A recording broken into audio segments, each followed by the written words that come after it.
Corona काल में लोग इतने दहशत में हैं कि अगर वो किसी के पॉजिटिव होने की खबर पाते हैं तो वो उनसे दूरी बनाने लगते हैं।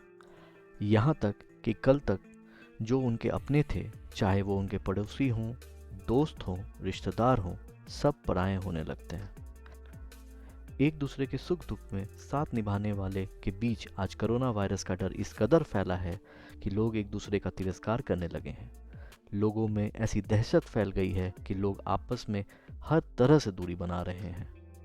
वहीं कोरोना महामारी के इस दौर में एक शख्स ने दोस्ती का फर्ज निभाते हुए मौत से जंग लड़ रहे अपने दोस्त की न सिर्फ जिंदगी बचाई बल्कि मानवता की बेहतरीन मिसाल पेश की। इसे सुनकर आपके भी हाथ इस मुश्किल घड़ी में लोगों की मदद के लिए आगे अवश्य बढ़ जाएंगे। शनिवार रात 1 बजे रांची में अपने फ्लैट में सो रहे देवेंद्र कुमार शर्मा के मोबाइल पर रिंग हुआ। कॉलर नोएडा में रहने वाला उसका दोस्त संजय सक्सेना था। संजय ने कहा, देवेंद्र, अपना दोस्त राजन सिंह पॉजिटिव है, होम आइसोलेशन में है। उन्होंने फोन पर आगे बताया कि नोएडा में ऑक्सीजन का कहीं पर भी इंतजाम नहीं हो पा रहा है। अगर वो किसी को जानते हैं तो ऑक्सीजन का बंदोबस्त करें।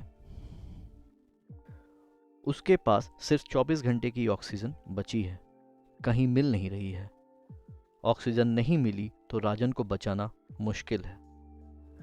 फिर क्या था, देवेंद्र ने फौरन अपनी बाइक निकाली और चल पड़े बोकारो की ओर। बोकारो में ही उसका और राजन का बचपन बीता था, साथ पढ़ाई की। दोनों के परिजन अब भी बोकारो में ही रहते हैं। देवेंद्र रविवार सुबह 5 बजे बोकारो पहुंचे। कुछ परिचितों से ऑक्सीजन सिलेंडर की व्यवस्था का आग्रह किया। जल्द ही ऑक्सीजन सिलेंडर का वहां पर बंदोबस्त हो गया। उसके बाद देवेंद्र ने राजन के छोटे भाई को अपने साथ लिया और अपने एक दोस्त की गाड़ी लेकर नोएडा की तरफ निकल पड़े। चूंकि राजन के पास कुछ ही घंटे का ऑक्सीजन बचा था, ऐसे में देवेंद्र बिना कहीं रुके 1400 किलोमीटर तक सफर कर सोमवार सुबह नोएडा पहुंच गए।